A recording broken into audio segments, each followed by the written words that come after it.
good morning, good afternoon, good evening, whenever you seeing this. What's good, everybody? How y'all doing out there? Listen, this is the Mentally Strong Conference, and I am your host. Uh, Not with the most, but just enough to give a toast. My name is First Night. That's right. That's my name. Don't ever get it twisted. That is my name. First Night. It's not something that's made up. It's real. So anyway, come on here every week. I hope everybody's doing well. It's been a pretty decent week. We had a lot of rain out here. But anyway, we come on here every week, right? You know what we do, right? We come on here every week, try to put out some positive energy, try to tell everybody that, excuse me, YouTube, uh, try to tell everybody that being mentally strong and mentally healthy is just as important as your physical health. Just as important, very much just important. Don't mind me, guys, I'm just fixing cameras. So I come on here every week and I speak from my own personal experiences. I don't come on here with anecdotes or remedies or any type of medical jargon. I don't go through all that because I'm not an educated person in this area. I'm just an experienced person in this area of mental health. Very, very experienced in it. Um, I've been clinically diagnosed with depression, anxiety. Um, I suffer from bipolar. Uh, and I've gone through 2 heart attacks. And I suffer from fibromyalgia. And I recently just had back surgery. Well, it's not recent, it's almost 6 months now. It's almost 6 months now. And so all of those things put together have ruined my mental health. Uh, and I had to get some help through that, through loved ones and therapy, and I had to get myself on track. So I'm here to just put out some positive energy out there. Always come with a smile. Never, never a frown from me unless we in a bad conversation. But most of the time, you see me smiling. And for once in my life, this smile is not fake. It is a real smile. It's meant for you. It's meant for me. It's meant for the world. That's it. And I stand with this line: a smile can brighten not only my day, but maybe someone else's. They see someone smiling at them, it might change their mood. And I'm usually big with good morning, good afternoon, or good evening, or sir, or ma'am, or madam, whatever, depends on who the person is. I'm big on respect. Um, and I usually tell someone to have a good day or a blessed day. I usually use those words. And because I'm big on you never know uh, what mood someone's in and how quick you can change them. So I come on here every week and I just telling you that life can change, things can be better. If you're not happy, we can change that. You can change that with these conversations every week or with your own legwork by yourself. You can do it by yourself. I mean, you need some help, but by yourself means you go out and you ask for help. That's what I mean for by yourself. By yourself means you get up and you do the legwork. You drive to wherever you need to go. You walk, you take the bus, you do what you got to do to get where you need to go to get that help. And that's what I mean by yourself.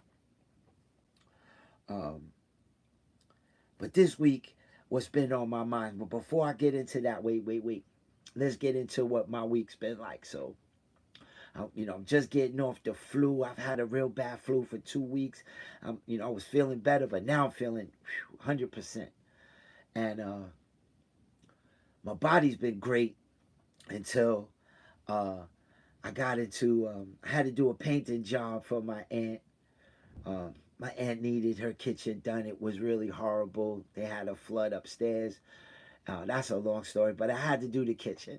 So I went and I did the kitchen. Came out. It could have been better. But let me tell you, prior to that, for like 3, 4 days, I was suffering from performance anxiety. And I talked to you about this last week when we were talking about karaoke, right? So now I had to do this painting job. 3 days prior to this, I'm worried about, can I get the job done? Will it come out good? Will my body hold up? Every excuse in the book for me to make me feel down about going to do this job. But I've learned through time to tell myself positive things on it. Whenever some negative thought comes in, I come back with a positive. It's like a debate in my head, right? It's like a debate in my head. And I tell myself, nah, man, you good. You built this studio with back trouble, with leg trouble, and you built it all, and you painted, and you done everything. So if you could do that, you could do this. And I kept pushing myself to that until the days came. I did talk to my therapist about it prior to it. Uh, she gave me some positive insight as well, which is also great when somebody else can give you positive insight. I didn't even talk to my queen about it till maybe the day before. Man, queen, did I talk to you about? I haven't talked to you about this. And so even then, I had to talk to my queen about it prior to it. And I got through that anxiety, and I went on Friday, and it was a beautiful thing. Got the job done. Like I said, it didn't come out as good as maybe my best work, but man, to tell you the truth, towards the middle of the job, it was starting to kick in. My back, my shoulder, my arms, my legs, it was all hurting. I was starting to get cramps in my feet, so I just had to get the job done so it looked pretty. And I did it. I did it. It was great. Then I relaxed for that night. The next day was, let me see, I went Thursday. I'm sorry, I went Thursday. So the next day, Friday, I just relaxed. I had PT in the morning. They give me the good stretch stuff that I can't do on my own. That's something that you guys should know. You should always get up and always give your body a good stretch. A good stretch. Stretch your legs, your back, your arms, your neck, your shoulders. You should do a nice big stretch. If you don't know how to do it, listen, YouTube is the most amazing thing besides Google. Google it, how to do stretches. Just nice at home stretches, nothing crazy, just enough to get your muscles going and your blood flowing. Because honestly, the cracks, when you crack, this is something I learned. When you crack, it opens up things, as opposed to old days. They used to tell you cracking was no good, but cracking is actually a good thing. And you get that blood flowing and everything, because that's pretty much where our pain comes from. Something is stopping the blood from flowing properly. And so when you get up in the morning, always give yourself a good stretch. Okay. So anyway, so I went to PT, and he stretched me in ways I can't do myself. And I went about my day. Was awesome. Went to see my cousin in Spanish Harlem. So I was really good enough to drive. I drove, and it was the first day of the season for Yankees. And so, driving in Harlem was pretty crazy. People was going 10 o'clock in the morning. They already on getting to the stadium. It was like nuts, right? But I got there, and it was good. I showed my cousin, and we had an earthquake. Word. We had two, but we had an earthquake while I was in Harlem. And I was sitting in the car. I'm sitting in my car, and he was sitting in his car. We weren't even upstairs or nothing. So the car running, then you get a little shake sometimes when you have your car running. So you didn't think nothing of it. Yeah, so then I get out my car after I park. I go sit with my cousin. We chilling, talking for a minute before we even do nothing else. He gets a phone call, earthquake. So we didn't even really feel the earthquake. We did, but we didn't. But everywhere else, man, he got a phone call from his wife, and she was getting let go for work from Brooklyn, and he had to go pick her up. And so that was the end of that. And I jetted back to Connecticut. It's like, yo, which was good because again, it was an earthquake, but it wasn't like disastrous. So, but it was pretty big because it came from a pretty far distance, where it started from 4.8 on the Richter. And so that was pretty big for where it was. And it got all the way to New York. And it turns out my queen felt it in Connecticut. So it got pretty far. And I got home. The Yankee game was still on. So we was crazy on the highway getting home. Took me a lot longer than it should have. But the Yankee game went on, which was good. And good morning. Good morning. So to you, Queen. Uh, uh, I got home, and while I was sitting at home, I hugged my queen, kissed my queen, tell her, I love her, all that stuff, because these things, you never know, right? So we get home and everything's good, and while we sitting watching TV, watching the ball game, a little small earthquake. Like, oh, I felt one. Like, wow. So that was pretty crazy.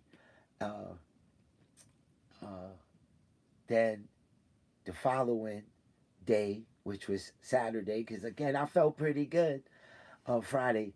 I didn't feel so bad. It was a little tight. Like I played basketball or something. Yo, Puerto Rico's in the house. That's what's up. Good morning, Holmes. I hope you feeling good. I hope you feeling good. I haven't talked to you. We get into that later this afternoon or something.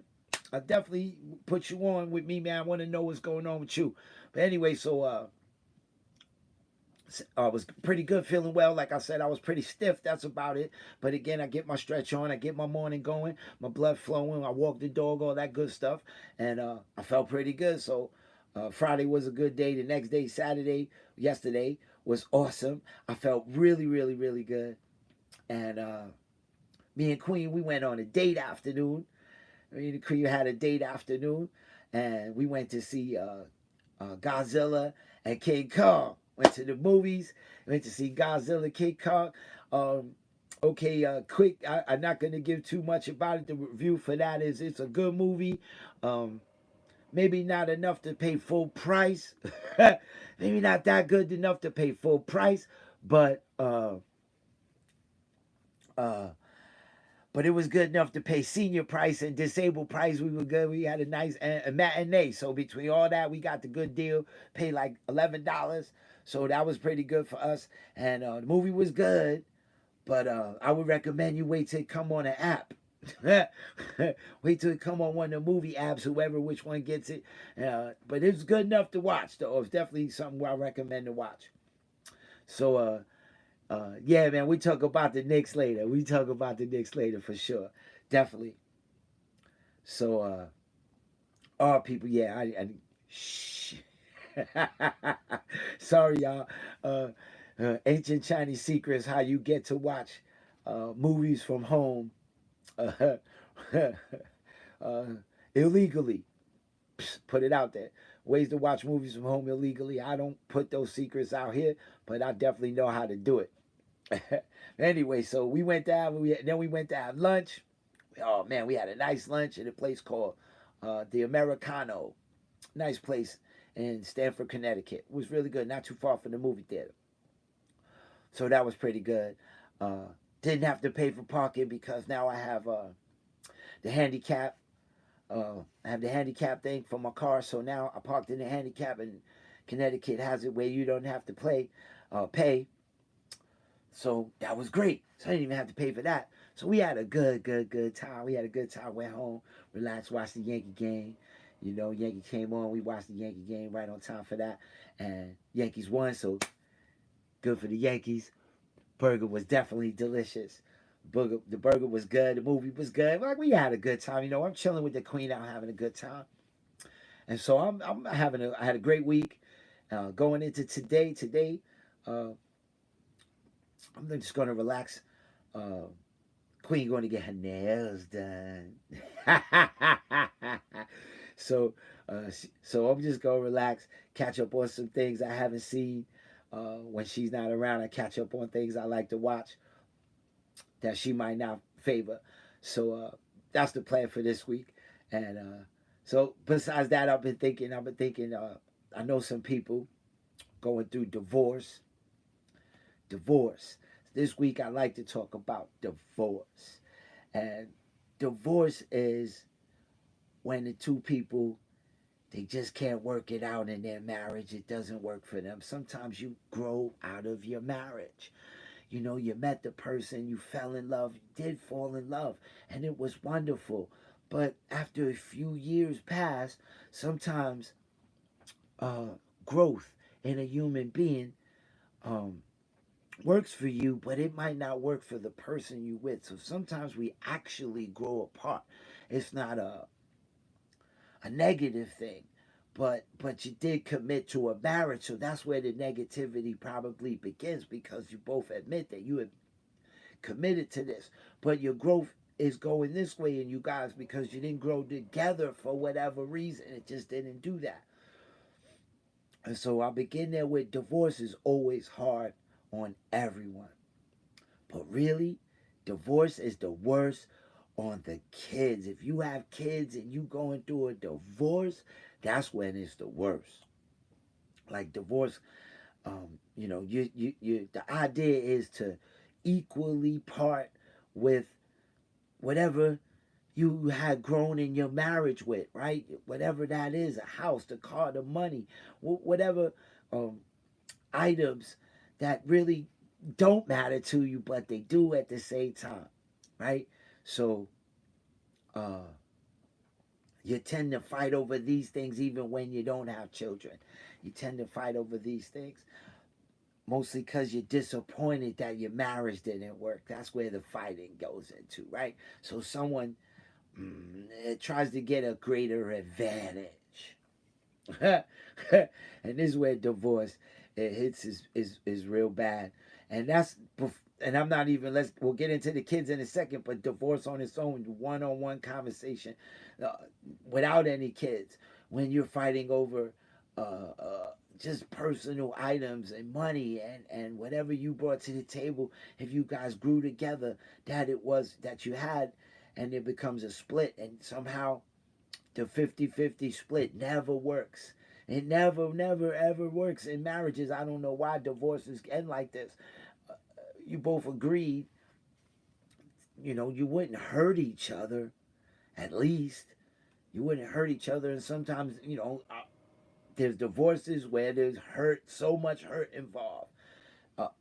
Cheating and addiction and physical violence, and there's so many reasons that divorces happen, right? But I try not to. I'm trying not to go too deep, but I guess somewhere in there I need to, right?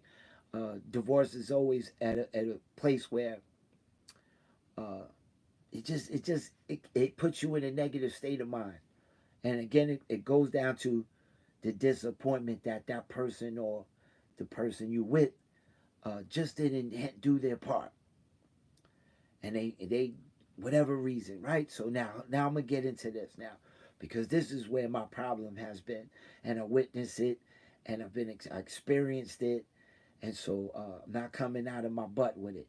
This is real. But the kids suffer the worst due divorce. The kids, because the parents are so intertwined in they're so into the divorce. And let me tell you, court and lawyers and all that stuff there, man, they just want you to fight. They want it to be a big Muhammad Ali Tyson brawl. This is what they want, all of them. Your lawyer, their lawyer, doesn't matter. They in it for the bread. Okay, now the lawyer's job is to do the best thing for you, but again, their job is to make money. So their first thing up first is how to make money. Secondly is how to do right for you. It's not the other way around. So again, so lawyers, right? Your lawyer, their lawyer. Their job is to do what's best for you. So they're going to do the best job they can if they're good lawyers. But their objective is to get money. So the better they do for you, the better outcome it comes for them. Okay? Some of them push out and make divorces last longer so they can make money. And you got to keep coming back to court and stuff. Good morning. Good morning. Blessings to you, Florida. That's what's up. Cup of coffee, bacon and eggs, whatever you do in the morning. Blessings to you. Thank you for coming on.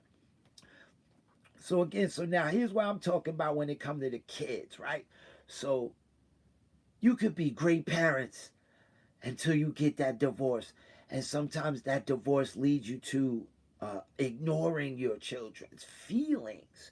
Not so much ignoring them that you're not there because you go to work, you come home, you're there with your kids, but sometimes you're ignoring their feelings in it, and and and it's really tough for you to talk about it with your kids because You going through the feelings of your own.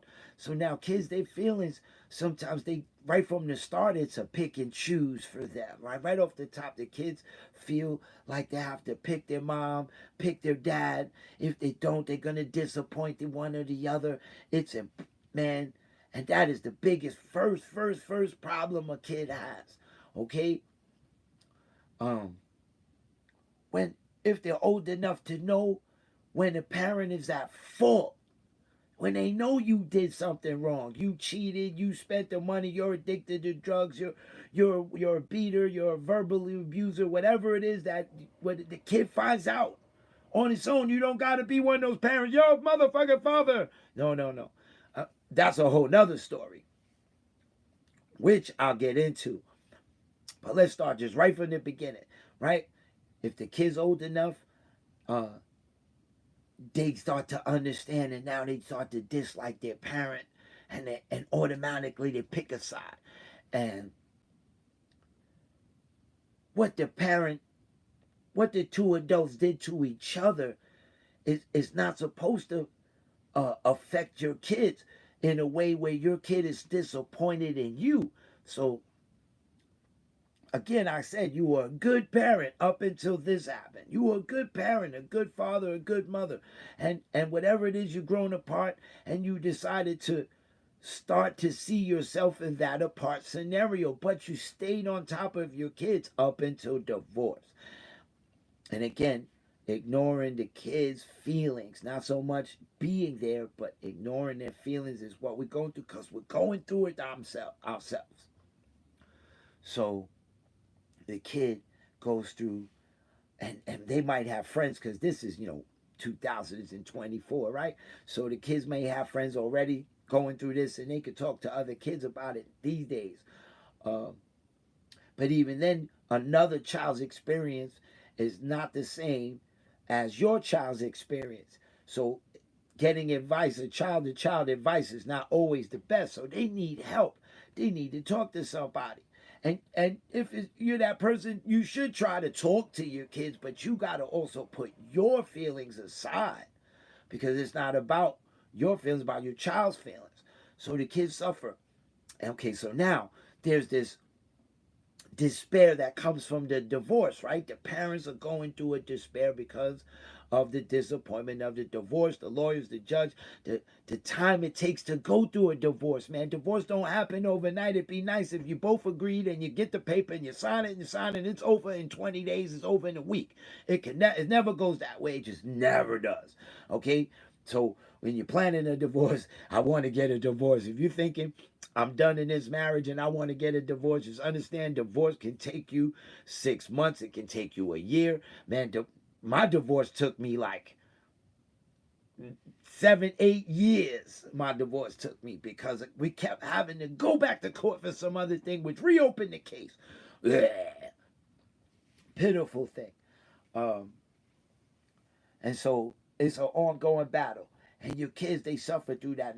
So now, because of all this uh, drama that comes from the divorce, despair that comes from being divorced. And let me tell you, there's despair like, I can't afford to take care of my kids.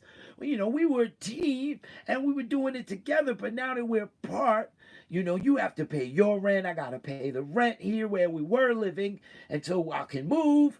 And, the money's not always the same now that you're an individual. And so there's the despair that comes from that. And the outside parent can't afford to give you what they used to be able to, help you, because now they're living their own life, right? So, it becomes real dreadful on the divorce, right? So, like I said, there's this despair to divorce. And when the other parent can't financially help the way they were when you were in a couple, now there's this negative side that sometimes you bring to your kids because they see you in despair. Then sometimes you may talk to your kids like they're your friends. And this is the worst thing you can do during a divorce, is talk to your kids like they're your friends. And you say these things about the other parent that you will only tell your friends, your loved ones, or someone else, but you can't tell this to your kids. Oh, he cheated on me. Oh, he's a piece of crap. Oh, he did this. Oh, he's no good. Da, da, da. You can't do this to your kids, man, because now your kids not only hear that from you, but they see you in a negative light because how you talk about the person they love. Ha! So you're not a winner when you talk to your kids that way. Just just understand it. It's a lot for the kids to deal with. And so there's that part of it, right? You don't even mean to do it, but you do because you're in despair. Again, I go back to you were a great parent prior to divorce. And so you bring this to your kids, and it's a lot of weight for them to deal with. And then there's the disappointment that comes from divorce sometimes uh, when you already at that place where the person lives somewhere and you live somewhere with the kids, or the kids live somewhere with the other parent. Because I'm trying to come from both sides of it, right? One parent has the kids, the other parent doesn't have the kids. So when you're apart and you either live with the kids or you don't, there's this thing where you need to visit your kids. And for whatever reason, before we're going to say you're a bad parent and you don't visit your kids and this and that, before I delve into that, let's go with the person with the children, right? The person with the children should want more than anything for the other parent to continue to be a parent. You don't want to block that from your children. Okay, you let your children decide if they want a relationship with the other parent, but if you intervene, you ruining it for the kids. Okay, you messing it up for your kids. And so now that person may decide they don't want to come around because of the person you're behaving like. Right? And then the person you're behaving like could be one of those people who, oh, the kid's sick, you can't come this week, the kid is sick, oh, something else, you can't come, blah, blah, blah. And you blocking the other parent from seeing a child, right? Because you're angry with the other parent, the outside parent, so much that your feelings are putting into what's going on for the child, what's best for your child. Now, if you're an abuser, then that parent is more, is definitely in the right to keep the kids away from you. You are an abuser. Wake up, look in the mirror, you're an abuser. So you can't be crying about, she don't let me see the kids. No, because you one of those. Okay? So there's a difference. So I'm not trying to talk to anybody out there who said, oh, fuck that because this guy used to hit me. Blah. I'm not trying to say nothing against that. If that other person is an abusive person, then you have all right to feel the way you feel. But I'm not coming from that standpoint. I'm just coming from a straight up divorce. Okay? Straight up divorce. Okay, and the worst case scenario, what I'm talking about is someone cheated, because most divorces are about the other person cheated, physically cheated, emotionally cheated. Okay, it is that these things are out there, right? So again, I said you grow apart, and this is where cheating comes in because you're not honest with how you feel with the person you're with. You're not honest enough to say, hey, I'm feeling this way. And so you live with it in your marriage and you're feeling something else. Honesty is always the best. This is where divorces probably would not be so bad if the two people in the marriage would be honest with each other. But that's a whole nother story. So now you put these kids to so much despair, and they have their own things they're dealing with as children.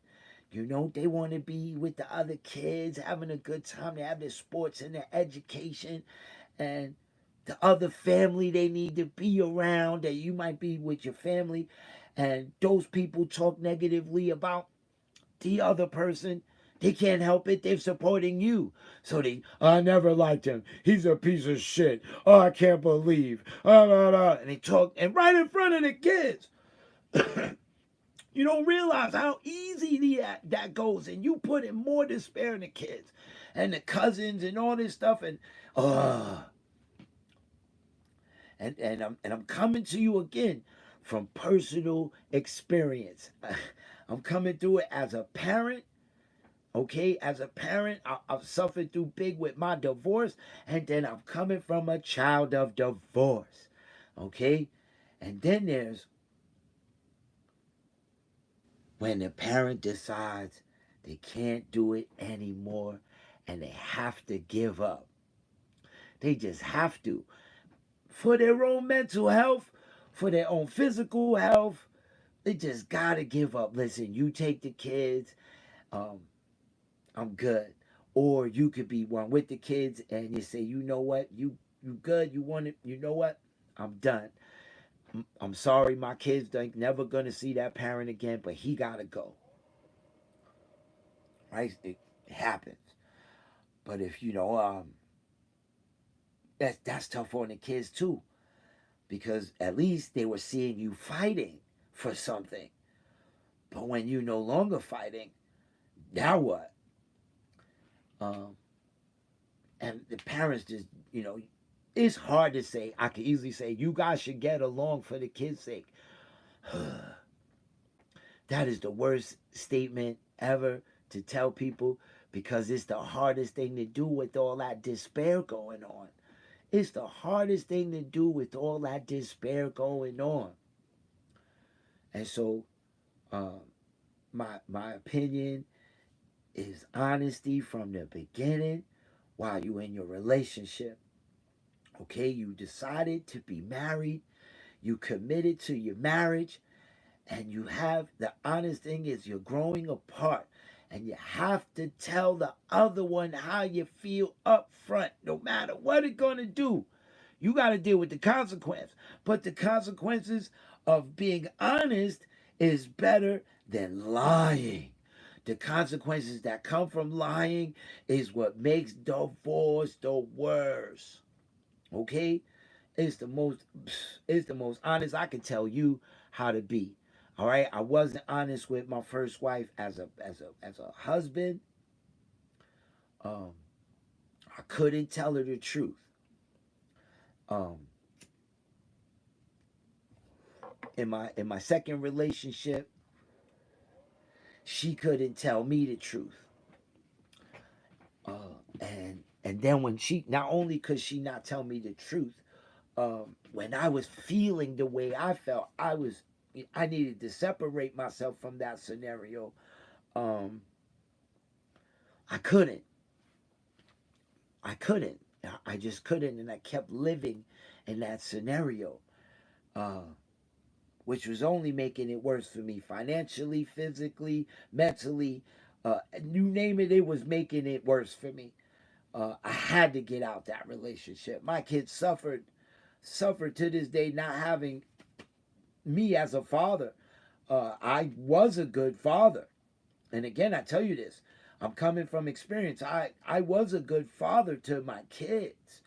Um, but when we were broken up and we had to go through this whole big court scenario, um, the despair of all that took its toll on me emotionally, took its toll on me physically. Like I had a heart attack, all this stuff was happening. This is when I started suffering from some real bad anxiety. It was really, really bad. And so my kids, they don't know who their father is at this point. They only know what that person told my kids. He's a piece of shit. He's this. He don't care. He don't want to be around. He only throw a little bit of money. They say all that crap. So now my kids now living with this idea that their father doesn't love them. He never loved them. He never cared. But there was no truth in her statement about herself in that story. And so again, no thought about the toll it's taking on your kids. Yo, that's what's up. Big James in the house. Thank you so much, James, for coming and watching. Good morning to you. Blessings to you. My heart is still for you. I've been praying for you. I'm not going to tell the world whatever you going through, but I love you. I love you. So again, the children, we need to put more thoughts into the children, put our hearts into the children, because obviously we love our children, right? No one says when in divorce you don't love your children. You love your children. Now, if you one of those, who didn't love your children, don't love your children, then what are you fighting for? What you fighting for? Really? You fighting for the house and the car and the bank account? You fighting for that which the kids need, right? You're fighting for that which is hurting your kids. If you don't love your kids, then go away. Go away. That's it. That's the truth. Be honest with the person you with, and that's what it is. Okay? And you're a deadbeat parent. Okay? But in my experience, I'm not one of those. Okay? But my kids suffer with that idea, right? And I come from experience of that as also a child. So my mom, she couldn't handle the despair. It was taking its toll on her mentally and physically. So she gave up the fight. She stopped fighting my father for anything when it came to me. Anything. So I ended up living with my dad and never seeing my mom for 40 years. Well, thank you for coming on, my brother. I appreciate, again, my prayers are always with you and for you, and I love you, and say good morning to your wife for me. That's my man on Facebook, James. Anyway, so when my mom gave up on me, uh, the first thing that happened to me as a child is I wanted my mom, right? I wanted my dad. It's not that I didn't want to live with my dad, but I wanted my mom. And when she gave up the fight, it hurt me. It hurt me. And I'm a little dude. I'm only 8, 9 years old. I'm a little dude. And it hurt me so much. And I took that hurt all the way to my 50s. Okay? Took it all the way up there. That's how bad that hurt was. Because she gave up. Okay? And the child I could have been turned into a different person. Whatever my destiny was when I was born was now reshaped by this. And I get it. Years later, because same thing happened to me, it was taking its toll on my physical, mental health. All right, it was taking real bad toll on me that I couldn't live. I was homeless. All this stuff is happening to me. And at that time, when I decided to give up, I wasn't homeless. Had a roof over my head. I was surviving, but physically I wasn't, because I'm just not the right person. And so I had to give up. I had to stop fighting for what? I wasn't winning. Like I said, the lawyers aren't for you. The judge isn't. The judge already had her own idea who I was before she even know me, and so she had her judgment in play. So I was never gonna win.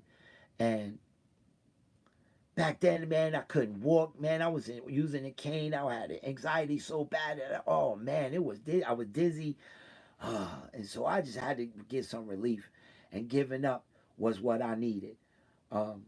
So I understand that my mom's needed to give up. My dad was an abusive guy, and he was winning in court, which was part of the abuse.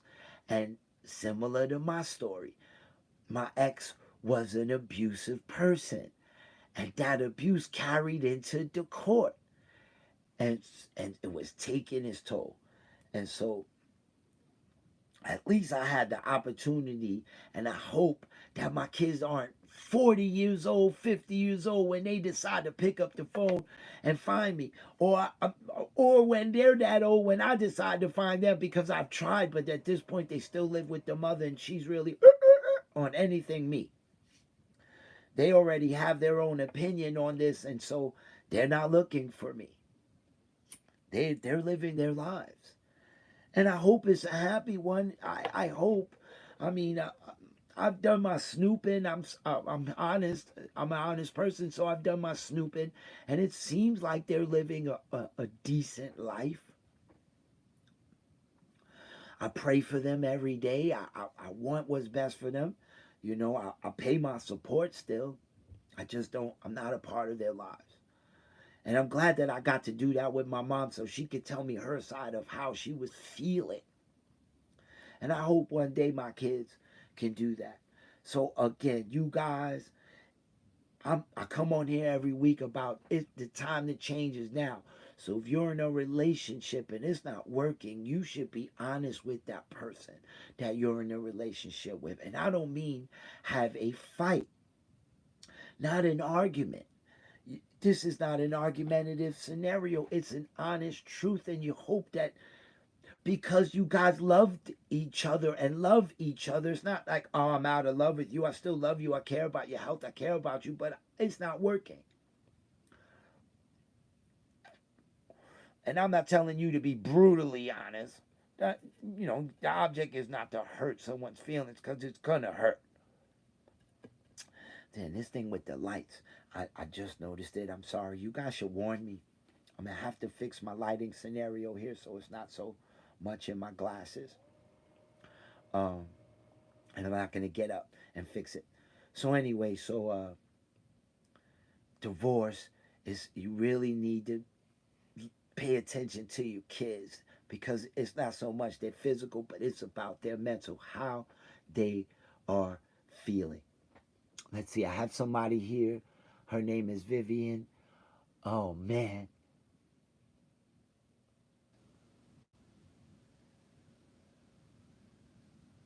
I don't know. Let me hold on one sec, guys. Somebody trying to sell me something. People come on. I don't mind comments, and it's nice that this person. I appreciate you, Vivian, but I don't direct people uh, in those type of things. Um, I really would like for them to do their own personal research. If you want to see a doctor or a therapist or a psychiatrist, I'd like you to do your own personal research and find that right person that connect with you. And let me tell you, you could go to the doctor, you don't like them, you switch doctor. You go to the therapist, you don't like, you switch. It's not like you stuck with them.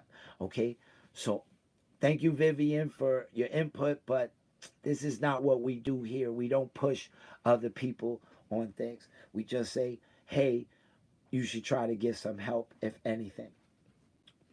So back to what we're talking about here, right? Uh, Pay attention to your kids, right? The kids.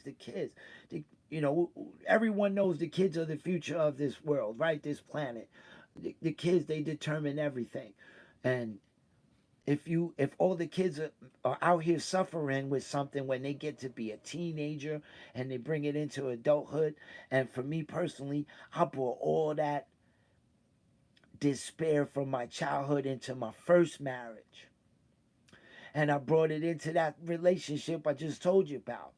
And I even brought it into my second marriage. I could, because I was not healed of this. I wasn't able to forgive. I haven't gotten that far about my mom. And so again, I wanted to be a lawyer. Honestly, I thought I would be a politician when I was a kid, and I was to my little, I thought I'd be a politician. I thought I'd do something to save this world from itself. But again, my path changed, and my desire uh, to do those things changed. And then I had the parent. I had the parent who was one of those who would speak negatively about my mother. Like again, I told you this is a problem you have, right?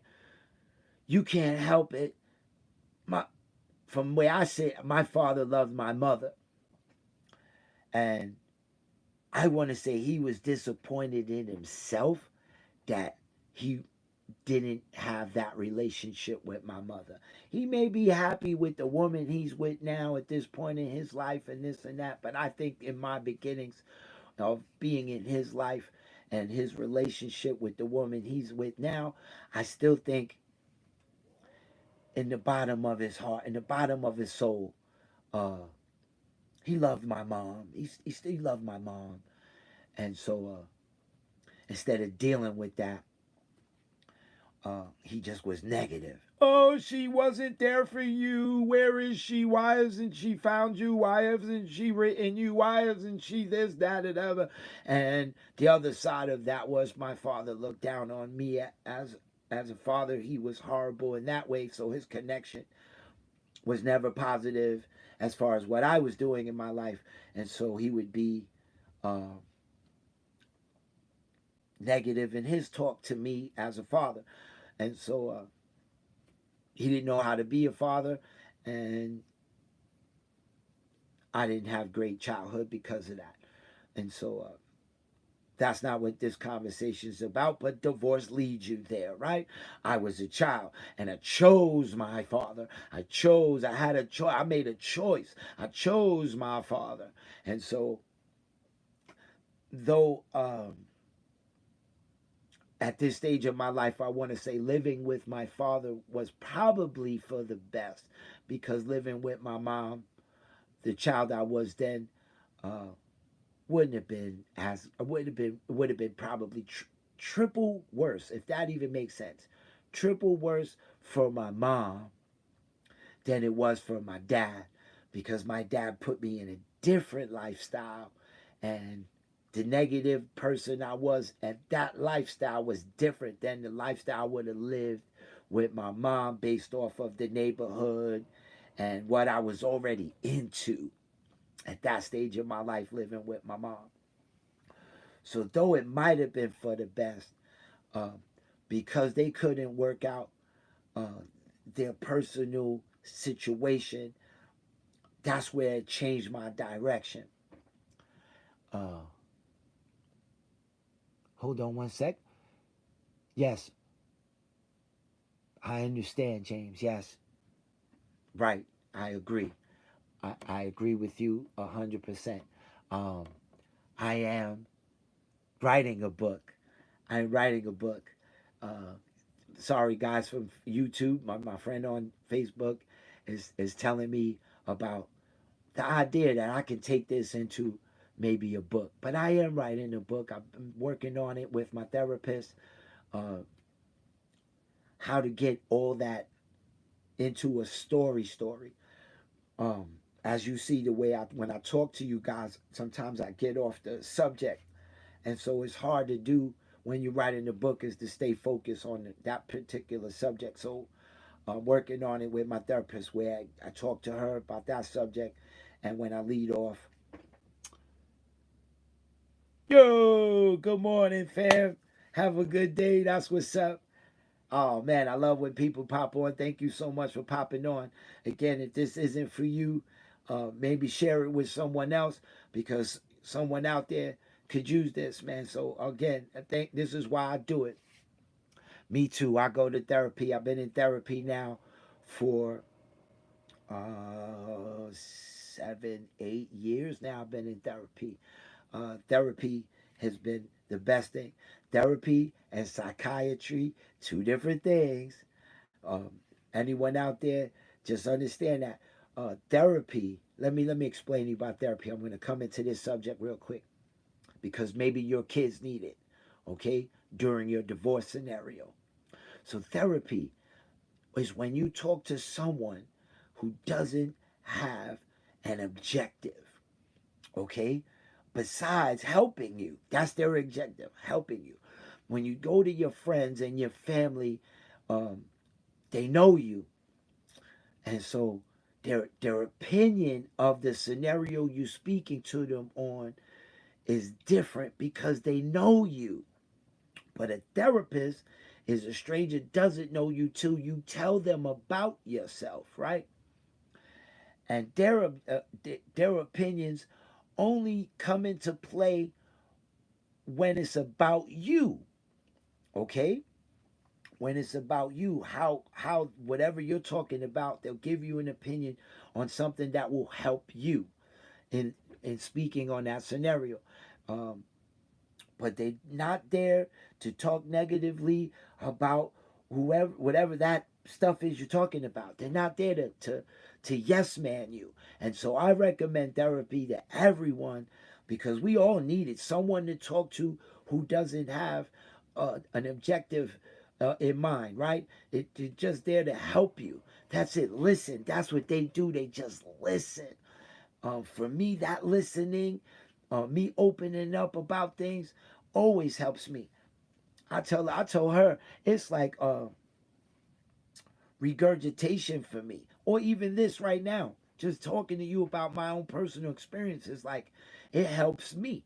Uh, by doing this, you're not like anyone sitting here with me. I'm by myself, and whenever comments come on, I get to put back my input on the comments. But basically, I'm here by myself, and so this even helps. Because again, it feels like regurgitation. I'm getting rid of all the crap that's inside of me, and I'm freeing myself of it, which always makes me feel better. And so they're not judgmental. Exactly. That's the word I was looking for, judgment. Thank you so much, James, for saying that.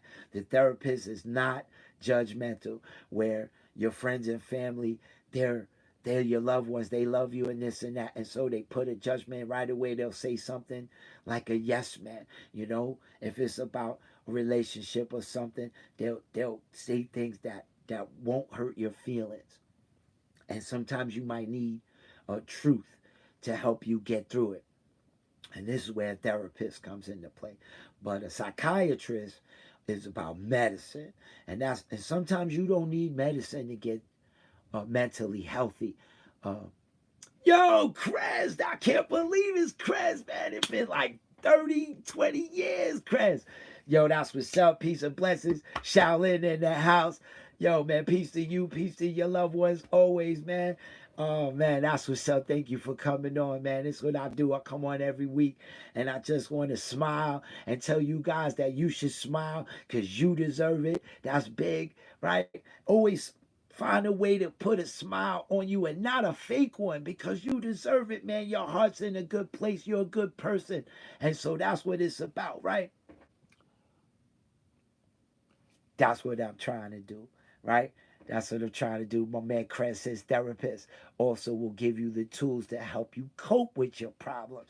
That's right. That's it. See, input. That's what I do this. Thank you for your input. I appreciate. And yo, man, it's been forever since we seen each other. And I'm glad that we found each other back on the book. Facebook. This is why I tell you, man, there's negatives about Facebook, but it's positive about Facebook because I can reconnect with people I haven't connect with in mad years, man. And so, yeah, man, that's what's up, man. Thank you for coming on. And if this not for you, share this with your Facebook, share this with your friends, tell somebody, yo, man, my man's on here and he just on here talking, and this might help you through whatever you going through. The other side of it is call your people. Um, with everything I said today, if you know someone going through divorce, you know someone going through a breakup, man, holler at them and help them remain focused on what I was just talking about, caring about your kids' feelings. So your kids might need to talk to someone besides another child because getting children and children advice ain't good. Okay, trust me. Uh, so yes, call your peoples. If you know they going through it, because their kids might need some help. Um, so that's important. Again, if you're not comfortable with speaking with someone, what did he just say?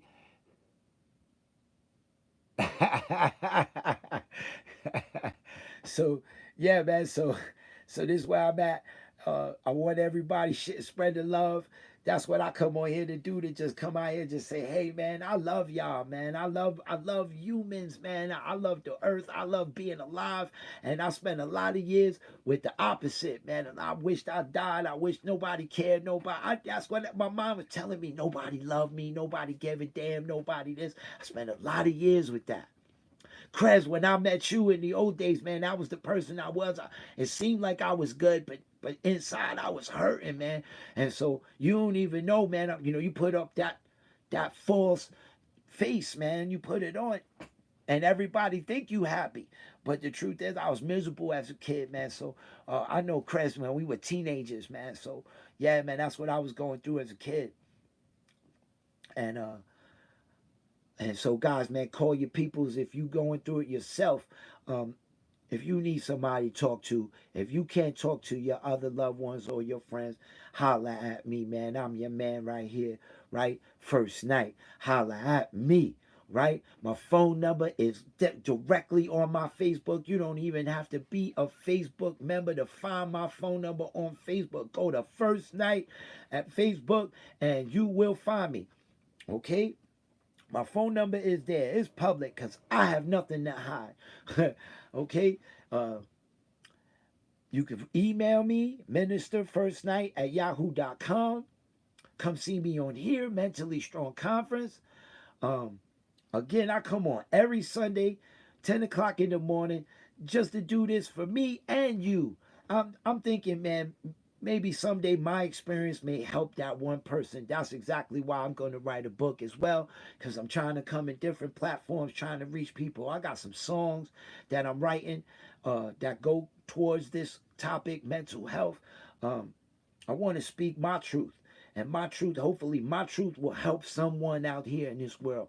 They don't have to be in my state. They don't have to be in my city. They don't even have to be in my country. They could be somewhere else. And hopefully, this will get out there. So, again, reach out to me. If you don't have someone to reach out to me because I will either direct you to where you need to be or I will just give you some insight, positive, and I will definitely show you positive insight, okay? Because that's what I'm about. I'm about positivity all day, every day, being positive, you know? Again, I suffer with uh, having to give up on my children, and then I pray on it enough that they're doing well, that their health is well, and one day that we get there, and because now my mother came back to my life after 40 years of not having her, is proof that these things can happen for me. So now I'm even more inspired to continue to just be happy and positive and try to live as healthy as I can be. And because I'm being this person, it's working. My body's feeling better. My mind is feeling better. My heart's feeling better. My whole spirit is better, you know? And that's why I come on here. And so, guys, I got a few more minutes. I'm going to be out of here soon. Um, please, today's subject was about divorce or breakups. Okay, if you're in the middle of that, if go pay attention to your kids, man. You might want to ask them how they're feeling about this. Uh, they might not be that honest with you. They're kids. They're also feeling like they might. I don't want to hurt mom's feelings. I don't want to hurt dad's feelings. Kids, they think like that already, right? So um, you might want to get them somebody to talk to. They're out there. There's plenty of family therapy, that stuff that will help kids get through the process. Um, get some help for yourself. Talk to somebody who isn't just a yes man. Do you have someone in your life that will be brutally honest with you? Then that's the person you should talk to. Okay. Uh, Again, my name is First Night. My email's Minister First Night. Come look for me. Come shout out to me. Peace and blessings to y'all. Even when the moon is out, the sun is always shining on me. And so I'm hoping to bring that nice shine on to you, man. I love y'all. Thank you again. Thank you to my peoples on the book on YouTube for coming on. I appreciate again. Share this. If it's not for you, share this with your family, your friends, or just share it on your page. Maybe somebody see it and be like, let me check it out. Uh, and I'll see y'all next week. All right. Bacon and eggs, cup of coffee, bagel and butter, cream cheese, whatever it is y'all is, man. All right. I love y'all. Blessed, man. Mentally strong. That's what we do, y'all. Yeah. Oh, man.